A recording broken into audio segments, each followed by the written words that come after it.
God. All right, let's get rolling. Welcome to the Epic Movie Podcast. I'm your host, Dylan. This is also Nathan Long. This is his week, and we are talking about The Fountain. With us today, we have Mason Rector and Price Bell. Dylan, you're talking awfully fast. I don't know if we're all the time limit here, guys, but we are here to talk about The Fountain. No relation to Nathan's background at all, probably. It is a sun or a nucleus. Yeah. It's it might be the weirdest spaceship ever to exist in a movie. It's something. But Yeah. Nate, this was your pick for Price. So let's just get into the meat and potatoes of this, right? Why The Fountain? I feel like I've never had the best read on what is going to hit well with Price. Mm-hmm. The only thing I could think would be like comedies and animated, but we were told that we shouldn't go for the easy layups. And continue. I feel like I'm going to go ahead and I'm going to be apologizing for this movie because I have not seen this movie in such a long time, and it's not great. Hugh Jackman is a great actor, but this is not his best movie. It's not even necessarily his fault, because it's just a crazy story. It's interesting, and it's visually got a lot going on if you like everything being like sepia tone almost the entire time, it seems like. Yeah. Like, though everybody's in color, it's like the whole world is in casts of like orange and yellowish hues, much like the background behind me. As far as why I picked this one for Price, I was just basically hoping that I might have some weird fluke being John Malkovich story again. Yeah. Because I'm sorry, I didn't have a good choice that I thought that you hadn't already seen. Because I feel like you've probably seen most of the things that you're gonna like that I would know to even toss at you. That's all I got. Nathan, You did so bad. I want to take a moment. Horrible. Yeah, go ahead. Yeah, so Nathan, we have both, I just realized this. So we have both said on separate occasions that we both were going to try like Kung Pao Under the Fist with Price on that one, and we think that would have been really been up his alley, and yet we both totally forgot entirely. Wait, about that movie. You've not seen Kung Pao? No. We've talked about that. Oh my God! Why did we? Oh, we're gonna have to watch that some other time. That's what either of us should have picked. That we messed up. We absolutely did. I forgot about it entirely, and you guys wouldn't let me pick anything other than Brokeback Mountain at a certain point, so I just said, all right, to the mountain we go, boys. But No. I want to go ahead and state for the record that 2 weeks ago, I told you, Dylan, hey, if you're not ready, I'll go ahead and pick. I've already got mine. You can wait. And you begrudgingly jumped in front of me right before we recorded and was like, no, I'm going to take my pick. And then you said after you picked, man, I wish I had waited one more week. That way I would have picked this anime movie. And I was like, all right. Oh, yeah. Yeah. All right, I'm starting off. Okay, I have to start off. Nathan, I hated this movie. It is honestly the worst movie I have seen in I almost want to say ever. Brokeback. Wait. No, I hated this more than Brokeback. I'm going to go ahead and say my score. I'm giving this a 1. A 1. I detested this movie. Everything about this movie was terrible. Like, Hugh Jackman brought nothing to the table. I don't know who the chick was, but she was like one of the main focuses of the movie. I never liked her. I was like hoping she would die the whole time. She was terrible. The plot was incoherent. It was like they give you a puzzle that like they throw the pieces out and they scatter them all over the room. They toss the box in the trash. You have no idea what it's supposed to be, and it's just like, here you go. What it looks like. Make it happen. And I was just confused the whole time. Like, it just jumps timelines and it makes no sense. Like, it's kind of going for an ambiguity that I feel that almost like Inception kind of did the same, but Inception, it does it at the end of the movie. And like it gives the ambiguity at the end of the movie after you know all the rules and the plot, and it leaves with a good ambiguity that you don't know where the story is going to go. This movie starts from that ambiguity from the start, and I have no idea what's going on. I don't know the rules of anything. I don't know the plot. It's just like that the whole time, and I'm just confused and uninterested because I just feel confused the entire time. It's kind of like it was kind of like a Wes Anderson movie in the fact that like Don't. No. nope. Oh, I'm throwing it all even. out there. I've been heated for a while about this movie.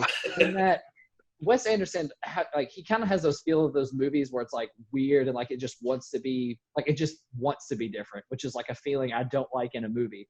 This movie felt like it wants to be something smarter than it is, and it does not earn that. And it's like, oh, you should know what's going on.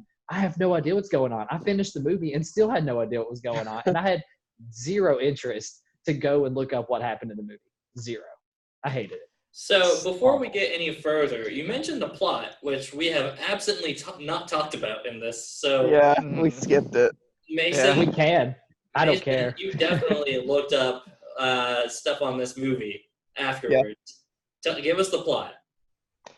So basically, the plot is just this really driven surgical genius who is actually practicing measures on this small chimpanzee. It is supposed to be kind of in the modern day / in the future a little bit. While he's performing these things on this chimp's brain and this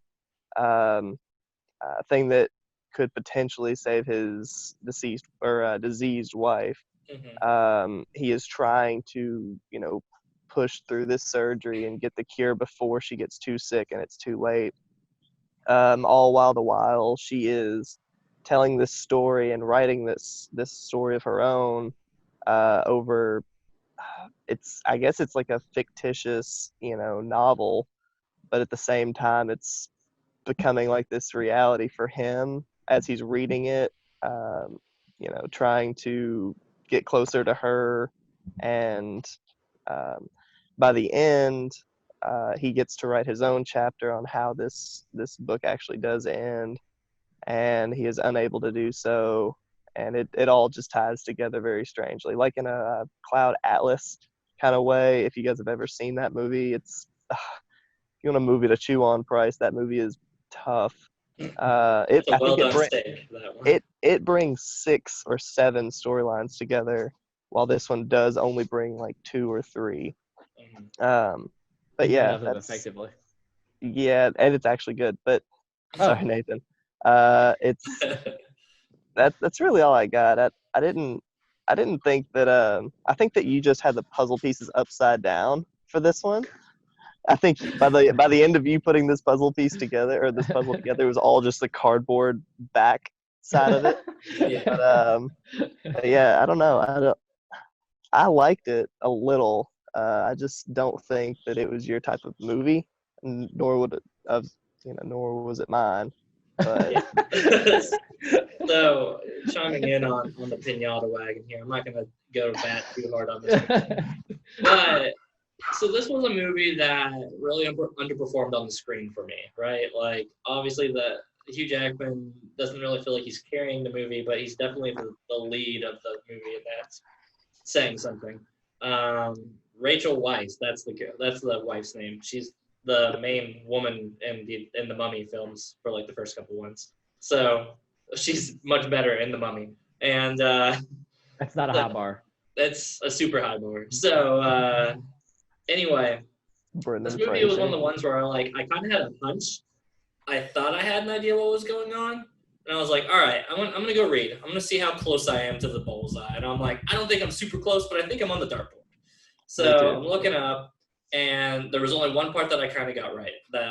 And this kind of made me not necessarily enjoy it because I got it, but I was just like, okay, that part's interesting, but it still doesn't do that great on screen.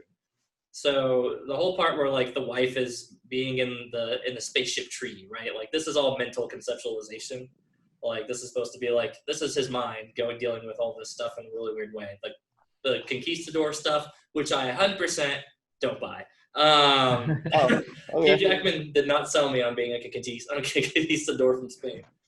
So that whole storyline is like what's being wrote down in the book. So whenever the wife in the whole space tree thing is like, finish it, she's saying finish the story because that's like the last thing I wanted you to do before I die. And the way that he's not finishing it because that's all he has to leave off, like to like remember her. He's like, if I finish it, then that's all like her being finished. That's her being done. That's her being gone. And I was like, okay, I kind of thought that that's what was going on. And that part I was like, all right, so that's cool. That's actually the direct intention with it. I think it's a little neat to have that kind of be the thing. But in execution, oh man, like this movie is just like a Mexican conquistador story, and then he's dying, and then he wasn't. But this movie has a couple moments. It has a couple of moments. I'll agree. The part where so I go right to like towards the end, like him with the cream rubs it in, the tree starts like ripping out of him, and he's just vomiting vines and stuff. The sap, yeah. Like I had a lot of fun with that one. I thought that one was sweet. It felt very Dragon Ball Z, like modern day. Like if you put it in like 2006 live action, like this was a better Dragon Ball Z movie for like the little dream concept part than the actual movie that came out in like 2010 or 20. I don't know what year it came out, but it was earlier. The visual lightings and all that like dreamscape kind of stuff I thought was super, super cool. But again, it does kind of do a thing where you want to give them just enough to be curious, but they didn't even give us that much. And I think that's kind of my problem lies with the execution, where I was like, I want to be curious what's going on here, but you're not remotely giving me an idea where I should be curious about. Like, is this supposed to be symbolic or is this actually happening? And that's a question I don't want to sit here and ask at the very end of the movie. Like by the end, I kind of want to have a solid symbolic or actually happened. Like this one, I was like, I'm gonna have to double check on this one, like. Yeah. I don't know. Nathan, you love this movie. You tell us about it. To say I love this movie would be a little inaccurate. It had been a long time since I've seen it, and I just remember having watched it and found it interesting years and years and years ago. I remember back then thinking that it was like a story of immortality because I didn't really think too much on it as like teenage years or whatever. I do think it is all symbolic. I mean, she even at one point mentions that like there was something that she had like picked up in middle school or something like that. Math, like they had some kind of.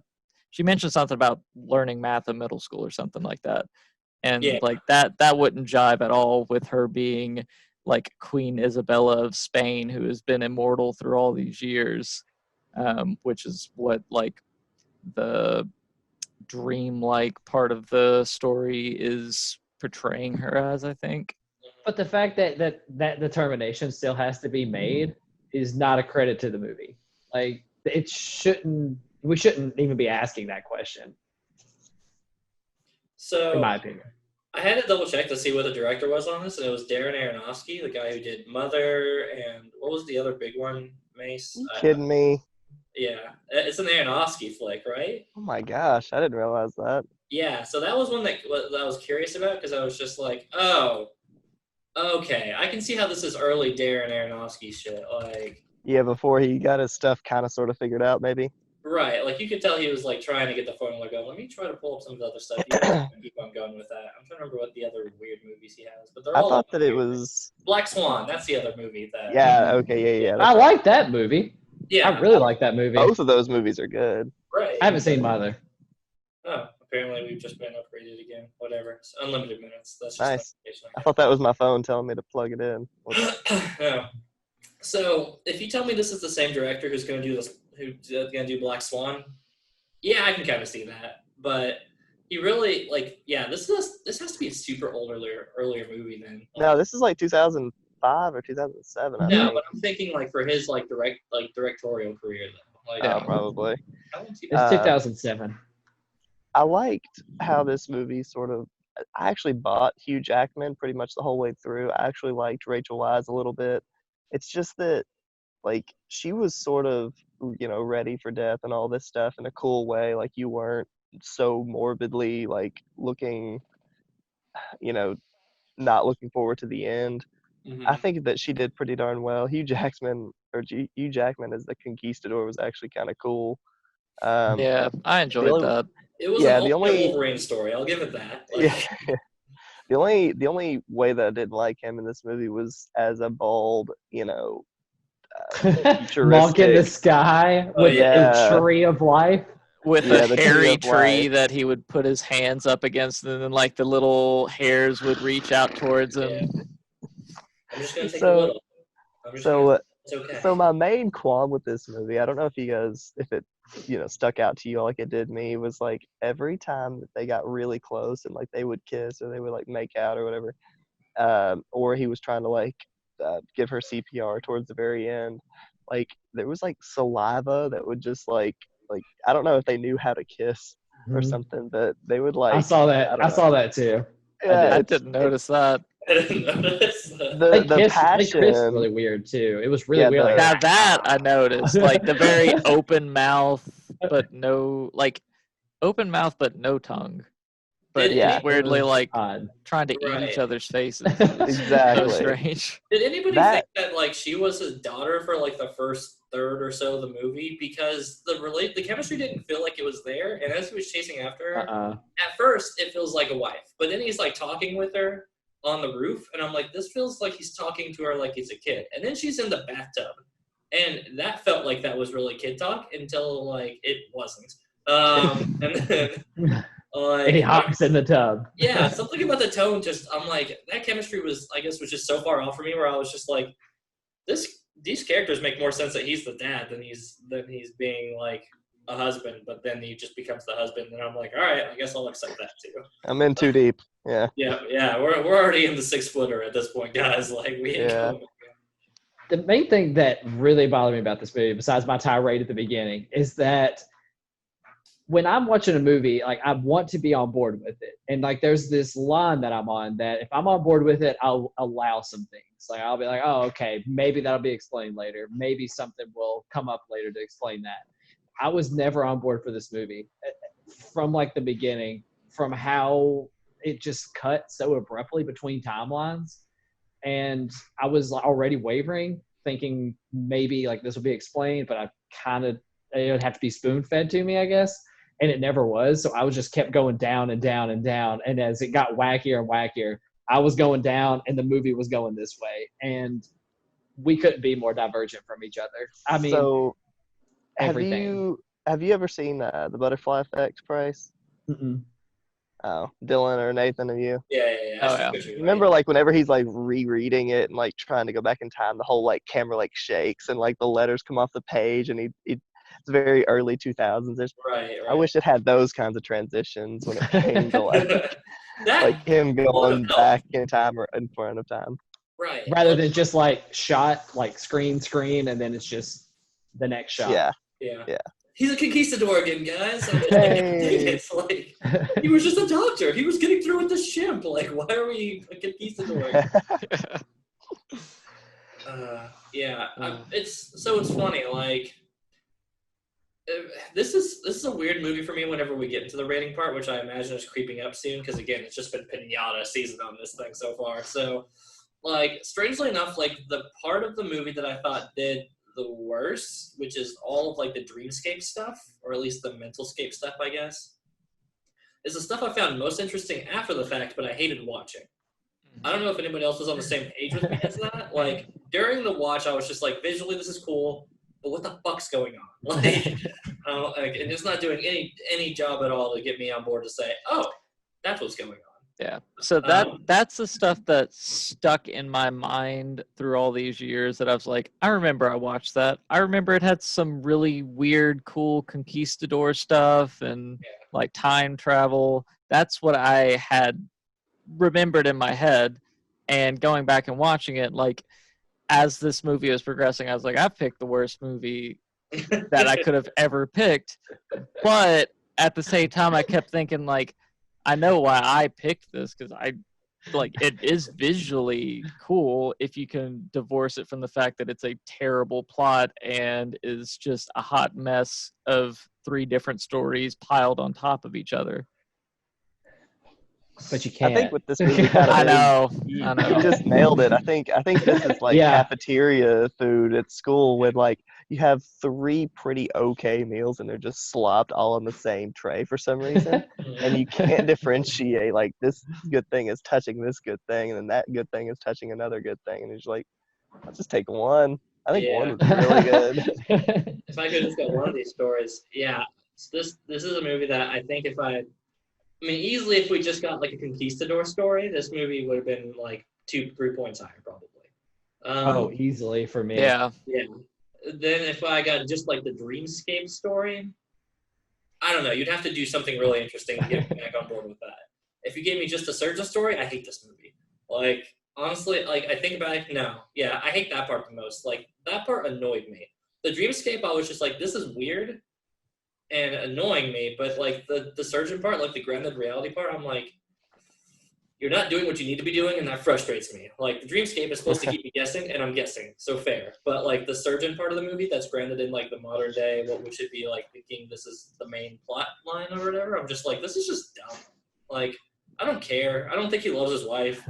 He's, like, always working, and then now she's dead, now he cares. I'm like, Mason, man, he's looking like a snack, way younger. Yeah, he is. He just, he went back in time.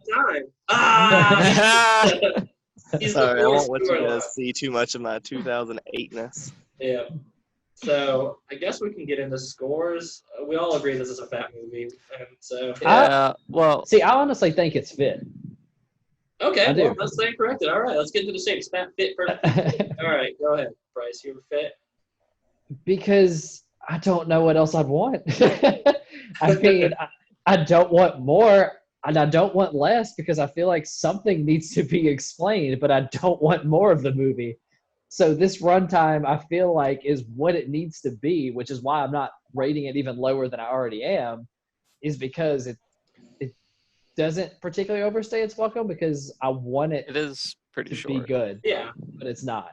I will say that for its runtime, it's pretty close to fit.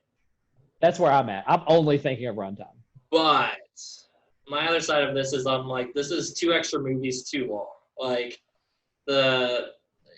pick one. And I get it, that's like totally against the point. Like, that is entirely not the point of this film. But you gave me a third of 3 different movies. 2 of them are kind of bad. One of them has potential to just be a whole cool movie on its own accord. And we Conquistador, like Wolverine as Hugh Jackman. Like, that's it. Like, give me Conquistador and Hugh Jackman. And I think that's the plot line. If you're going to go super weird, if you're going to be Darren Aronofsky and you want to go do weird shit, pick the third one. Pick the Dreamscape stuff and just do that. If you're going to lean in. Go do a sci-fi thing. I get it. That's not what you're going for. You want to have like a multi-layered thing where people are, fuck that. Nope, throw that away. Just go to space. Or go be a conquistador. Don't do the surgeon part. Your Scrubs was better. Go watch Scrubs instead of watching the middle part of this movie. Like, just any episode is fine. Fat. I'm a big USA kind of guy. I can't, you know. All right, fine.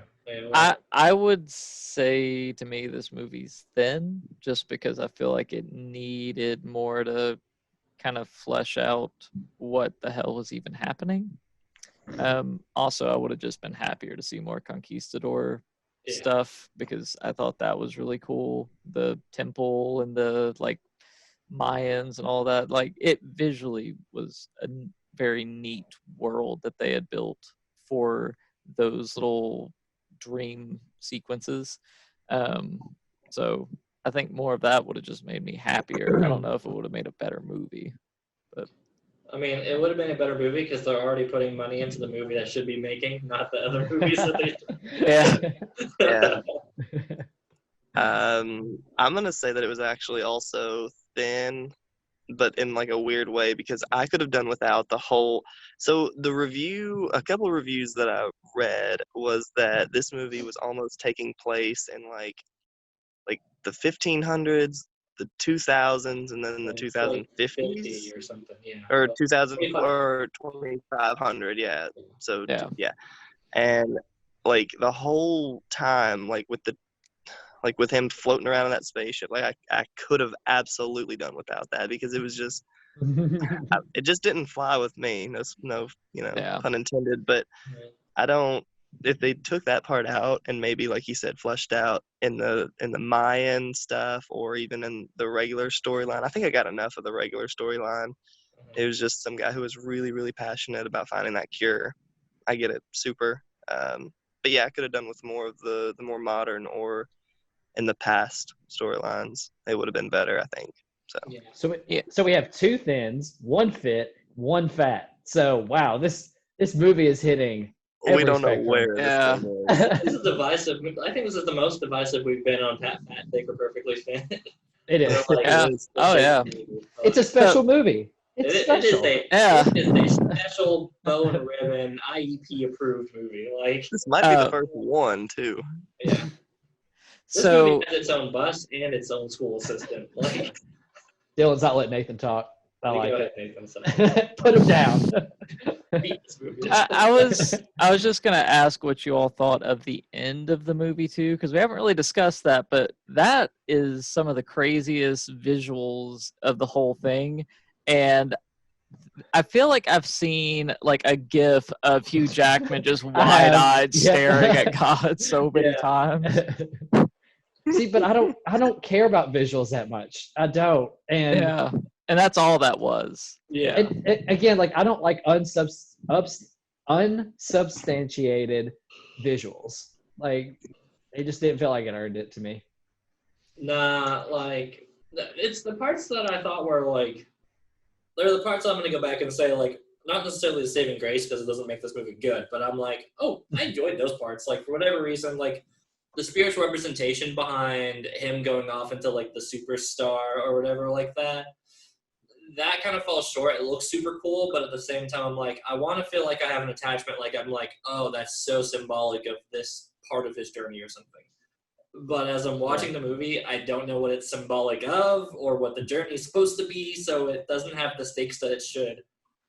So to me, it was him being blasted by like a Kamehameha of gold. Like, oh! Like, as far as I'm concerned, it's like what Winnie the Pooh looks like when he gets honey. Like, he's just drowning in the gold, right? So, Yeah, you took the words right out of my mouth. but the tree part growing out of him and like being like a tree, like that part's sweet. Like I'm like, oh, Yeah. all right, that's like the coolest part of this whole movie so far for me. So Yeah, it sewed it up at the end because it's just like, all right, he's been longing for this for the whole time. Like he's been hearing about it. He's finally there, and he finally got what he wanted, I think. But at a risk, and something about sacrifice. At the loss of his wife. Every one of these dream sequences is always running parallel to the like real timeline with him being the doctor. Like every time it just it cuts over to everything symbolically, but yeah, and it's still always just feels kind of weird and unearned. Mm-hmm. We should do scores too. No, I want to talk about this for at least another 20 more minutes. Let's talk about the music. The music was good, right? No, yes, I want this over. Right. Oh, no. I'm with Nathan. I can't remember it. Was it really good? I don't either. Yeah. I no joke. I'm so glad you brought that up. I totally forgot about that. That's a huge strength for this movie. The score is punching way above this movie's pay grade. Like, I went in to go see the Spotify list for this one. It's like Kronos or Orchestra or something like that. Mm-hmm. The score on this movie slaps. Like, it's a super cool like sci-fi drama thing. But the problem is it's attached to this movie. And that's already part of it. Like, again, it's kind of the Silent Hill effect where the score is punching away, but like the sound is way above where the movie is actually presenting you on screen. And I had that same feeling for that. I was like, yeah, I would listen to this on Spotify, but I would not want to think of the visuals attached because it just goes nowhere on that. But yeah, the score fucking slaps. Nathan's right, 100%. So real quick, so with these types of movies, like you said, like Silent Hill is like down here, but the music and stuff, it's even up here. Mm-hmm. Would that be like putting Gordon Ramsay inside of a McDonald's, where like your chef is just cranking out awesome shitty hamburgers, like like you've got this weapon that you don't know how to use because everything else just falls really flat. No, it's like having scissors, but you don't have hands. You're sitting here like, how the fuck do I use these? Like, you have feet and you can improvise, but you're really getting really weird at best with that. Right? Real mixed results. So, okay. So I think we definitely do need to get into scores at this point. Yes. Let's get scores. Mason, lead the way, buddy. Yeah, so I didn't feel completely lost towards the end of this movie. I thought I had an okay grasp of what it was. I did want to look it up just because I have a tendency of just jumping off board from what everyone thinks. I think that the I think that this movie gets a 6 mainly because like it did what it needed to. It showed the compassion that I guess you needed to know that he was really wanting to get that cure. But other than that, it was just, I'm glad that you said all the other titles this director did, because I really do enjoy Mother. Black Swan is another crazy flick that keeps you on edge. To know that this was his earlier work, that makes it even more okay with me. But I will never watch this movie again, and I will never tell anyone to ever watch it. So it's right out of 6 from me. I wish I could be more harsh, but overall, I was just I was along for it. It just, if I could have done without 1/3 of that movie. So right, that's all I got. All right, I'll hop on next with it then. I'm gonna give this a little less than that. I'm gonna go 5.5. So this movie's bad. Like we've got that under the bag. This movie does have some parts that I enjoyed. The score was cool. Some of the visuals were okay. The movie's runtime was really brief. Like I thought that was good. It was so good that I transcended all the genres and dimensions and echoed on that last part. But no, yeah, like the runtime I think did a lot to sit here and not make this like feel like a super slog.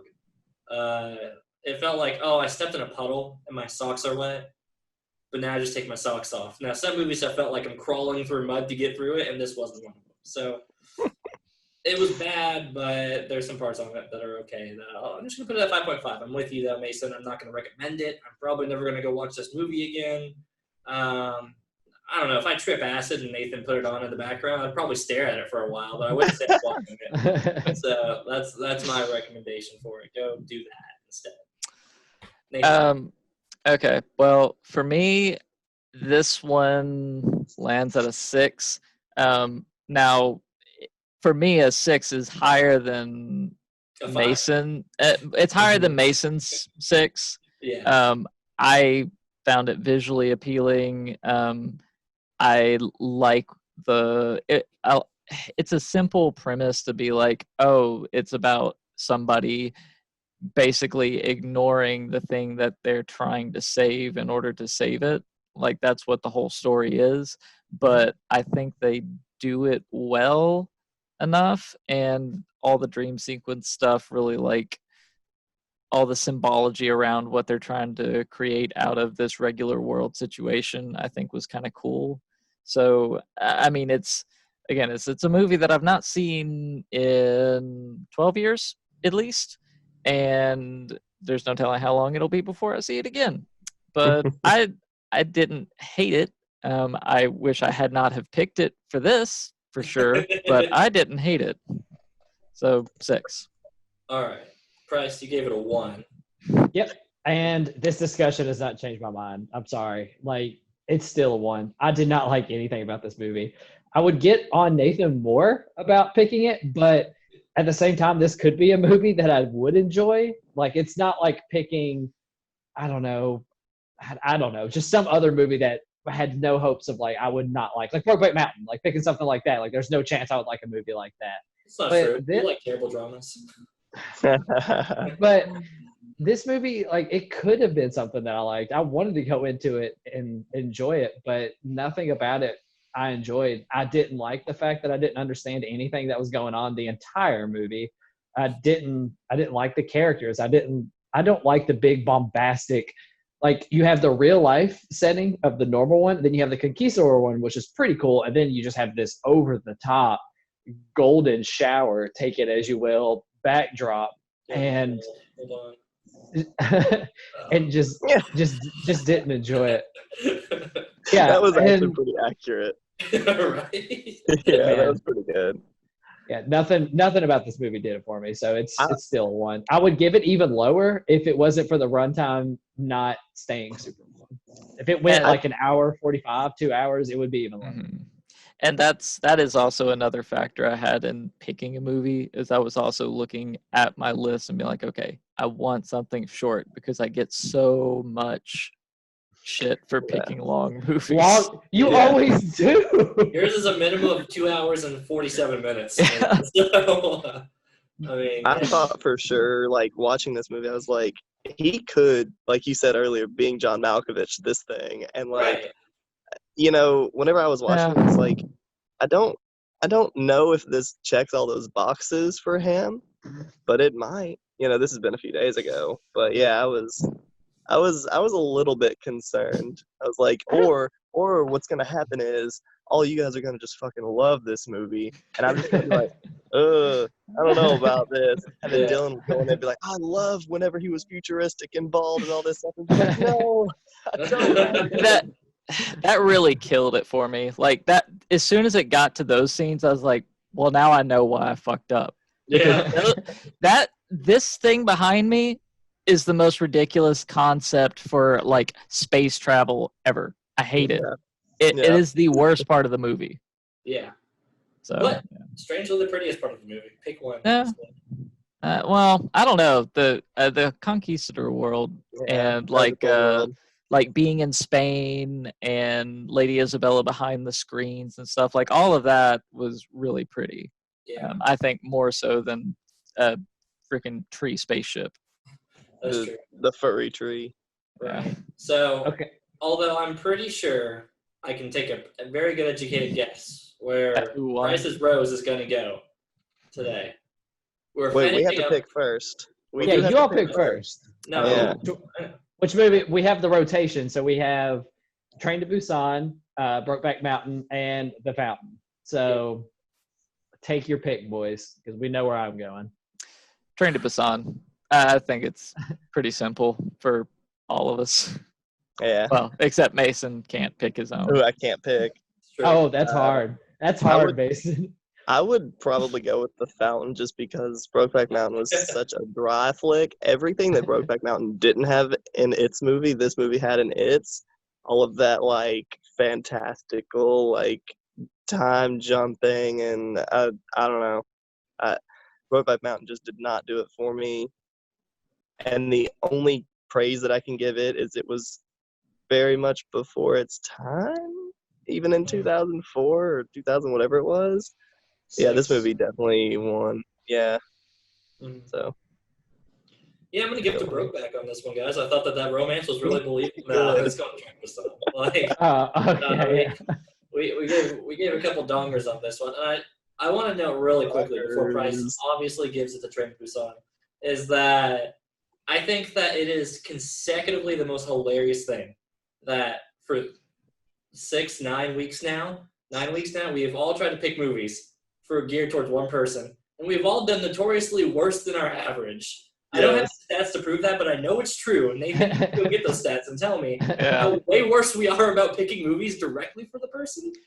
Yeah, so I think one conversation we need to have after this whole rotation is we all need to pick what movie should have been picked for us out of the batches of movies that we did. Because I feel like there's been a lot of that too, where like somebody threw a movie out that was much more of a fit for one of the others. Oh yeah, like I would have totally had Snatch just as like a price pick, just way out the day and been like, oh yeah, Snatch. That was such a good movie. I love that movie. Yeah, Snatch is great. Like, all right, Price, go ahead and review the stands.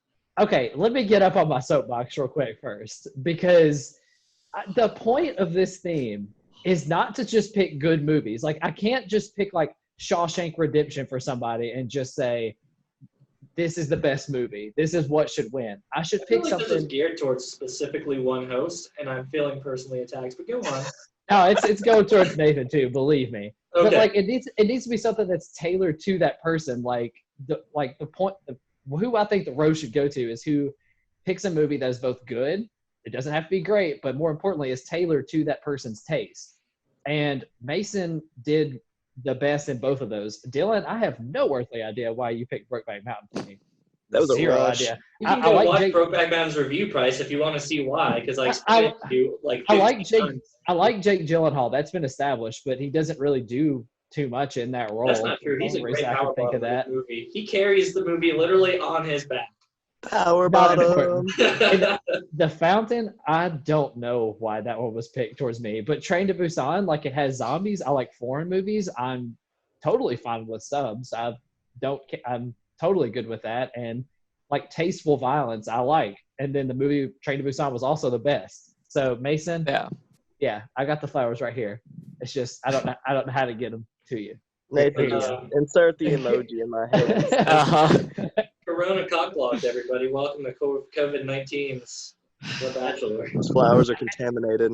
Yeah. And then of course Brokeback Mountain, like Train to Busan's up here, Brokeback Mountain's way down here, and then the fountain is in subterranean levels down there. It's all off screen price, so I literally couldn't tell you where Brokeback or the fountain is. Train to Busan, Okay. Brokeback, and then the fountain. Okay, that helps. Off camera. So this movie is very much like a Nathan pick. Price and I were talking about it yesterday or a couple days ago, and like I respect the fact that like Nathan picked it because like at least he liked it. If you had drugged me and like beat me to a pulp and then made me watch a movie and been like, this is one of our 4 movies, and I was just disoriented, I still could have been like, it's a Nathan pick. Absolutely a Nathan pick. Just blood everywhere. Definitely a Nathan pick. But yeah. That's a good way to put it. That's a great analogy. No, this is very much his style on that one, which is why, Nathan, it's going to be your week, month, year. I don't know. It Whatever. is. Let's give them a whole year. Weeks. The last rotation, actually. The last one. Yeah. The last rotation, Nathan is the king of the roses, I guess. He's going to hand out who gets the rose. And I actually for have the some roses record- here too. Yeah. For the record, we all have one, except for Price, I think. Yeah. Price So- is the Yeah. So he's got Yes. either he's going to do the best because he's got the least to lose, or that he's going to crumble under the pressure. I picked my movie for him a while ago. I watched it and I was like, on my own time, I was like, I really think I he know would what you're like talking it. about. Yeah. Yeah. I mean, everybody already knows. I think I even told Nathan. I forgot. So Yeah. it's fine. I'm happy about it. I I can't think wait. you mentioned, but I've already forgotten. I don't know. It's been That's okay. It'll be a surprise to you. Yeah. So anyway, we're gonna start off this rotation with my pick for Nathan, which is I'm getting dark in here. This It light- is. It got real dark. the sun's setting. Well, I was using natural lighting, God forbid. But yeah. Anyway, so my pick for Nathan is going to be 3 billboards outside of Ebbing, Missouri. And if you ask me why, you can check in next week's review and we'll talk about it then. But in short, I hate Price, and I'm going to do it in my own criteria way, and I'm going to go just based on tone. That's going to be what I'll give you as a sneak peek. I think tone just feels like a Nathan tone. If you ding the bell and then ding the bell 2 different ways, I'd be like, that's a Mason tone, that's a Price tone, that's a Nathan tone. This movie's a Nathan tone. I'm excited to watch it again. I remember it being Is that William good. Dafoe No. seeing it? William No? Dafoe. Okay. No, Never mind. No, Willem Dafoe. Didn't it win Oh. some awards? Okay. I feel like Yeah. It was an Oscar season a few years back. I was gonna Yeah. say it might have got snubbed because it had that one lady that you've never seen in anything. It's Yeah. got She won. not She won her like award. it's not Edward Norton in it. It's No, someone it's like that. I'm forgetting his name. I had it remembered before you mentioned it. Now it's gonna bother me. Yeah, Is it important? He's maybe. in Jojo Rabbit as well. I love him in that. Ooh, I need to watch Jojo Rabbit. I forgot to do that. Yeah. The cat. You that's do. a great one. Mm-hmm. Yeah, his name is. Wait, you hadn't seen Sam Jojo Rabbit? Mm-mm. He's the only one. Man, Wow. I should have just picked that. Yeah, that would I have. know. That would have won. You're gonna love that movie. I hope. Ooh, That's pretty. I need to watch American it soon presence in Jojo I Rabbit. do think you'll like it. Yeah. Sam Rockwell is the actor. That's him. Yeah. Sam Rockwell's great. But anyway, Okay. we can talk Yeah. more about how much we love Sam Rockwell next week. You can catch this at this channel right here with all 4 of us, normally in person, but we're dealing with it. Make sure to subscribe to the channel if you liked what we think. If you think that this should have been a Conquistador movie, let us know which movie should have been. Space movie, Conquistador, or Scrubs, the worst version. Hit us in the comments. Make sure to like the video if you like it. If you don't like this movie, like the video because neither did we. That's it, everybody. We'll see you next week. Bye. Bye.